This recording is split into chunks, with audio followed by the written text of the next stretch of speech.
All right. I guess I really don't know how to ask you this. How do I say this? You think it would be easier, but every time I'm around you, I feel as if my head's about to explode. I can't think straight. Well, I hope you mean the head exploding thing in a good way. Here's the thing. Being near you makes me crazy. But I can't imagine being without you. Not ever. I don't know how to say this another way. I want to spend the night with you, here, in the camp. Maybe this is too fast. I don't know, but I know what I feel.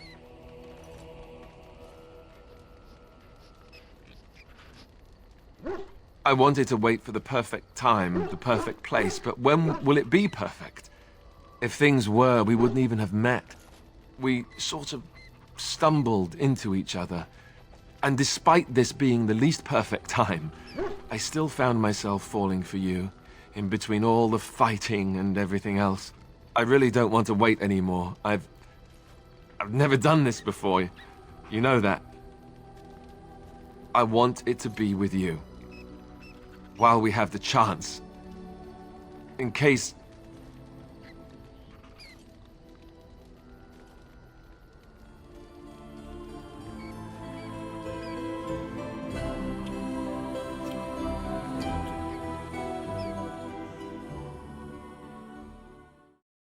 You know, I've been thinking.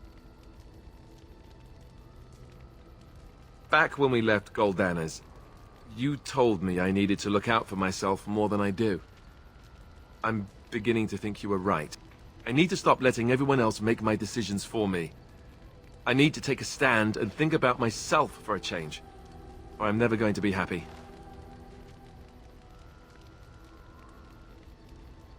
Then from this point on, I'll be looking out for myself more. I should have done this a long time ago. I just wanted to thank you. Being with you is the one bright spot out of everything that's happened. Let's go. We've got a lot left to do.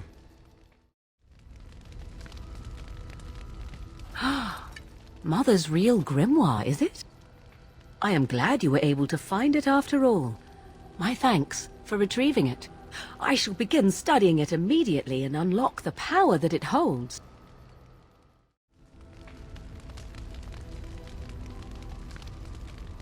What have you there? A mirror? It is just the same as the mirror which Flemeth smashed on the ground so long ago. It is incredible that you found one so like it. I am uncertain what to say. You must wish something in return, certainly. You say that as if I should be accustomed to such a thing. I have never received a gift, not one which did not come at a price. I suppose I should say thank you for the gift. 'Tis most thoughtful, truly.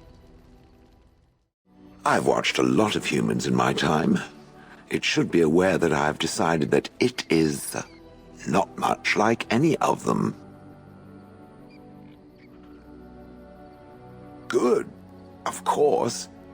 It doesn't want to have anything in common with all those other filthy substandard human types, does it? Surely it must come from some superior lineage, yes? Some breed of flesh creature that has decided to elevate its genetic stock above its natural shortcomings?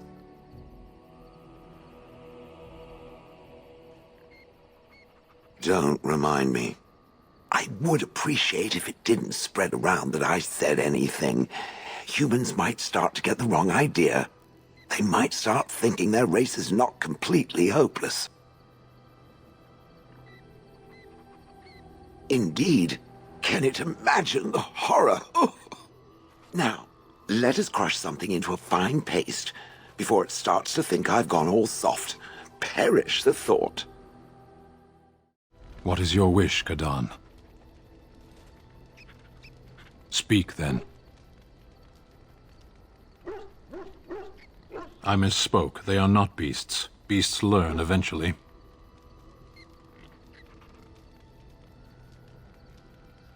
Mages? Is there some reason you insist upon discussing this? You are better than most.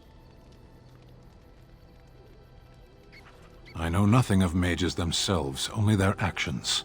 There is no use talking of this. We should move on. As you wish. Oh, hello. Is there something you wanted to talk about?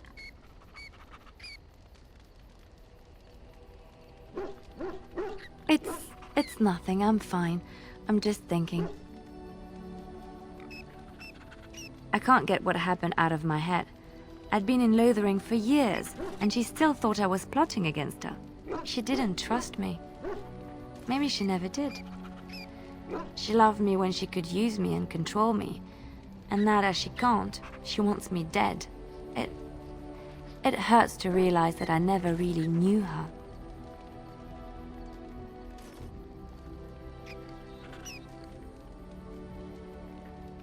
I knew she was ruthless, but I didn't know how far she could go. She is self-serving, cruel. She uses people, then discards them. But that's how she survives in the life she leads. What if she's right?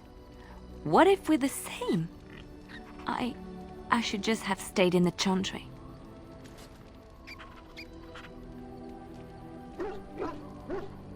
I could have been wrong about the Maker. I know you doubt me sometimes. Maybe you're right. Maybe I just tell myself he's there to console myself, to know there's someone watching out for me, to know I'm not alone.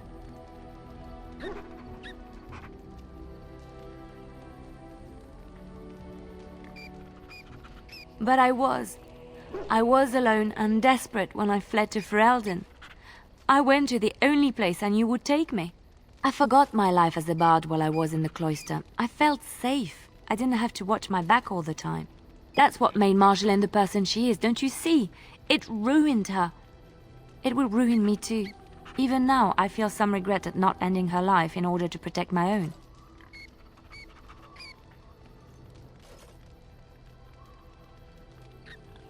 What we're doing, what we've done, hunted men down, killed them.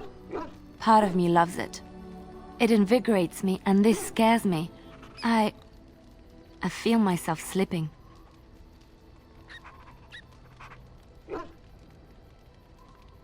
I admit that I took great pleasure in the intrigue back in Orlais.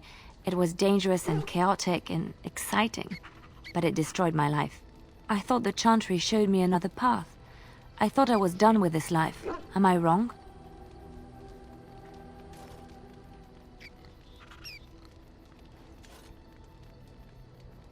There is this thought that floats into my mind constantly, that I lie when I say the Chantry gave me peace, when in truth it bored me. Here, with you, knowing the freedom of the road and the uncertainty of tomorrow, I feel alive again.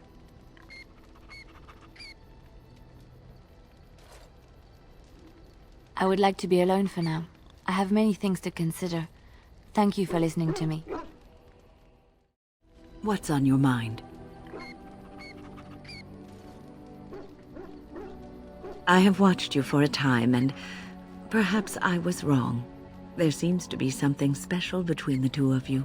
He seems less guarded when in your company, allows himself to relax, and he seems genuinely happy. I think I was too harsh in my judgment before, and I am sorry. What you have may not last forever. Death and duty may part you, but love's worthiness is not diminished because of that. I should have seen this before. Instead, you learn to cherish every precious moment that you spend together, knowing that it may be the last.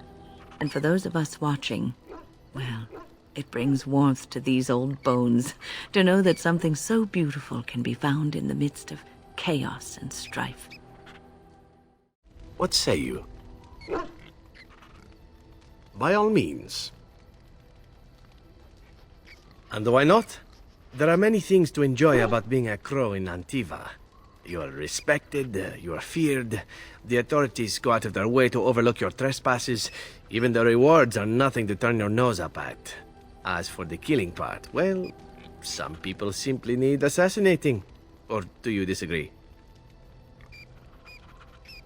I often find myself the instrument of fate, ending these lives for one necessity or another. I console myself with the notion that most of them had it coming. As far as enjoying the act of killing itself, why not? There is a certain artistry to the deed, the pleasure of sinking your blade into their flesh and knowing that their life is in your hands.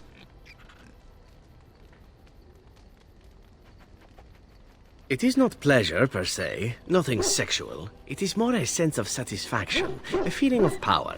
Does that make sense? No matter. There are many things I did not enjoy about being a crow, of course. Having no choice, being treated as an expendable commodity, the rules, oh, so many rules. But simply being an assassin, I like it just fine.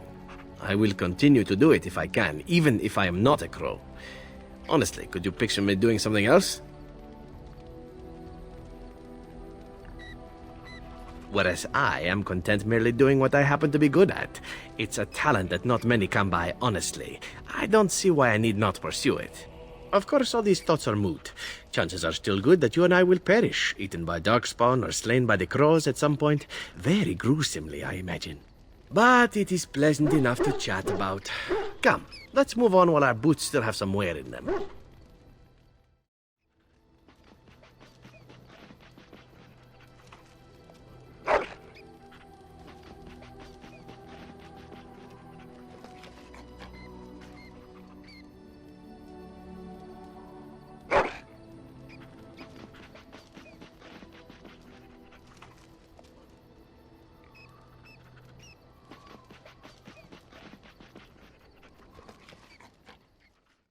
Come to talk to old Ogren, have you? Don't know why. You want to be a berserker? Thought I'd never see the day. No, see, it's funny because you'll never be able to do it. A mage wants to be a berserker? But if you know someone fit for this type of work, I'll teach him. It'll be nice to have another berserker to grunt at for a change. If you want to think like a berserker, drop fair from your vocabulary. If it works, that's all. What about? What? Miss Orzammar? Are you mad, in addition to being ugly? They treated me like a puddle fly back there. I'm never going back. Oh, sure, I'm fine with it. I mean, she was a real firebrand between the sheets, but a bit soft in the skull, you know what I mean? Explains why she left, anyway. Woman was a few columns short of a haul, you know? I mean, she leaves me and flits about with that water-tart Hespith. What's she got that I don't? Just the thought of the two of them together, kissing and licking and intertwined on the floor of the deep roads. Yeah, I'm just gonna go back to the tent for a moment. Excuse me. Enchantment?